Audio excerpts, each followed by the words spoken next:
saveur divine. Cette bonne nouvelle du royaume sera prêchée dans le monde entier pour servir de témoignage à toutes les nations. Alors viendra la fin.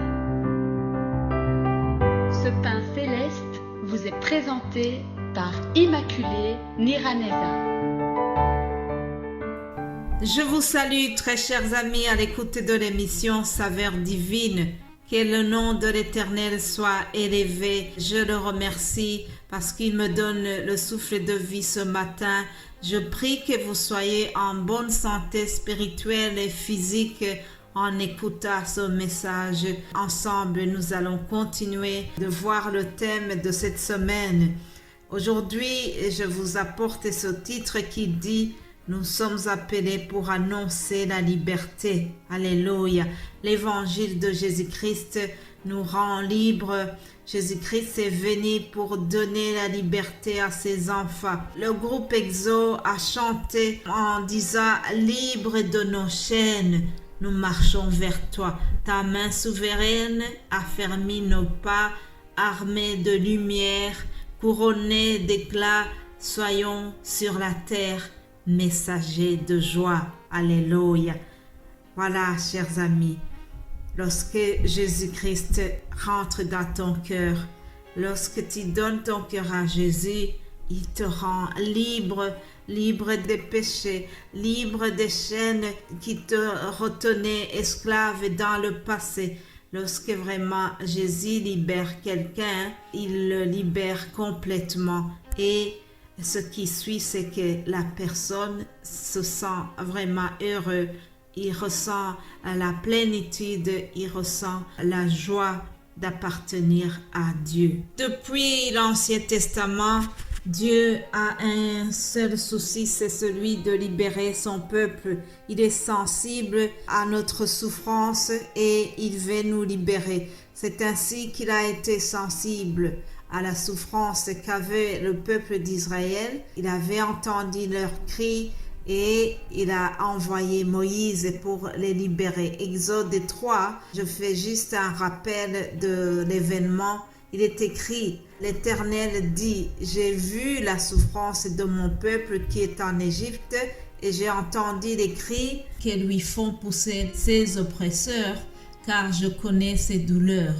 Je suis descendu pour le délivrer de la main des Égyptiens et pour le faire monter de ce pays dans un bon et vaste pays, dans un bon pays où coule le lait et le miel. Alléluia. Donc Dieu a été attentif, Dieu a été sensible à la souffrance de son peuple qui était enchaîné et il a décidé de les libérer. Aujourd'hui aussi, je viens t'annoncer que Jésus est sensible à ce qui t'enchaîne. Jésus s'intéresse à ta souffrance. Jésus s'intéresse à ce qui te rend captif et il veut te libérer. Alléluia. Frères et sœurs, notre Dieu ne change pas.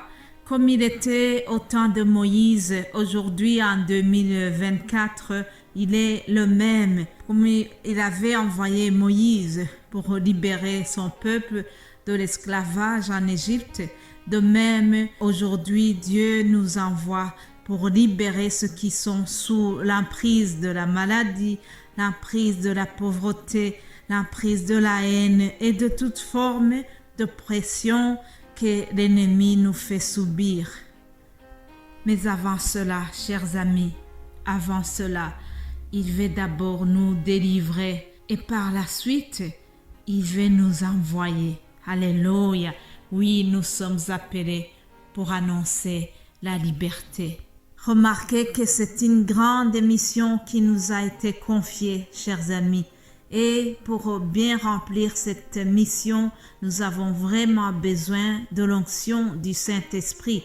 Vous et moi, nous avons besoin de cette onction pour bien accomplir la mission à laquelle nous sommes appelés. J'imagine qu'il y a quelqu'un comme moi qui a soif d'être rempli par vraiment cette onction du Saint-Esprit. Alors, pour que nous soyons remplis de l'onction divine, voici quelques éléments que nous avons besoin. nous devons aimer Dieu de tout notre cœur et le servir. Nous devons communier avec le Saint-Esprit quotidiennement au moyen de la prière.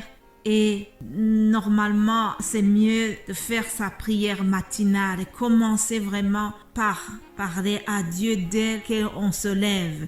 Moi, en tout cas, j'aime bien la prière matinale. Je me sens plus connectée au matin. Avant de parler aux autres personnes, je parle à mon Dieu. Dès la sortie de mon lit, c'est la première chose que je fais. Ah, ça augmente l'onction du Saint-Esprit. Pour avoir cette onction aussi, nous avons besoin de méditer la parole de Dieu chaque jour. Ah oui, chers amis, lire la parole, la méditer chaque jour, voilà encore une source d'onction du Saint-Esprit.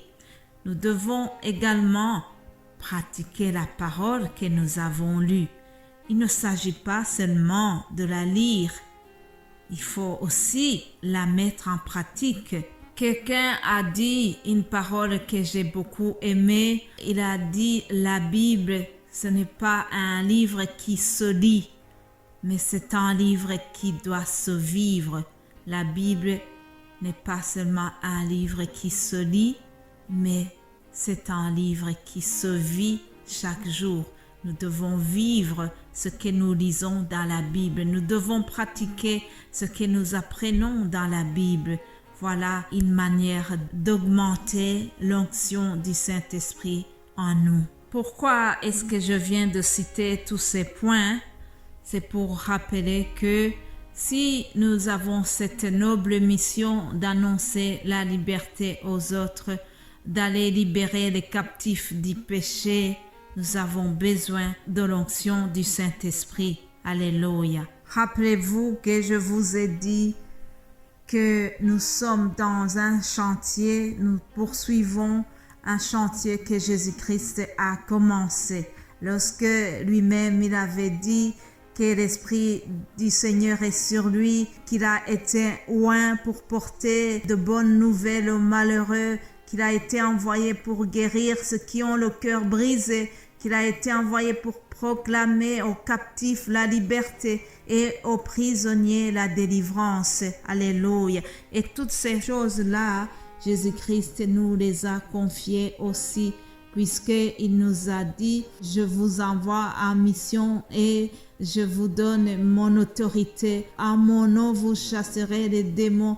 En mon nom, vous allez prier pour les malades, ils seront guéris. Alléluia. En mon nom, vous allez consoler ceux qui sont affligés et ils auront leur cœur restauré. Alléluia. Il y a un couple qui sert Dieu dans le ministère d'évangélisation et surtout évangélisation par le chant. Ils chantent. Alors, ils ont un chant que j'aime beaucoup qui s'appelle « Libre ». Et dans ce chant, le couple dit « Je proclame ta liberté, mon âme crie ta liberté, je proclame que tu m'as restauré, je suis libre de t'aimer, alléluia. » Moi aussi, mon âme crie la liberté que j'ai reçue en Jésus-Christ. Je remercie Dieu qui m'a libéré. Je ne suis plus enchaînée par mon passé. Je suis libre d'aimer Jésus-Christ. Dieu m'a libéré et à mon tour, j'ai envie d'annoncer la liberté que seul Jésus-Christ donne. Si le Fils nous a affranchis, alors nous serons libérés complètement. Alléluia. Ça, c'est la bonne nouvelle sur laquelle je termine aujourd'hui. Jean 8, 36. Si donc le Fils vous affranchit, vous serez réellement libres. Je vous souhaite d'être libérés par le Fils de Dieu, Jésus-Christ. Alléluia. Amen.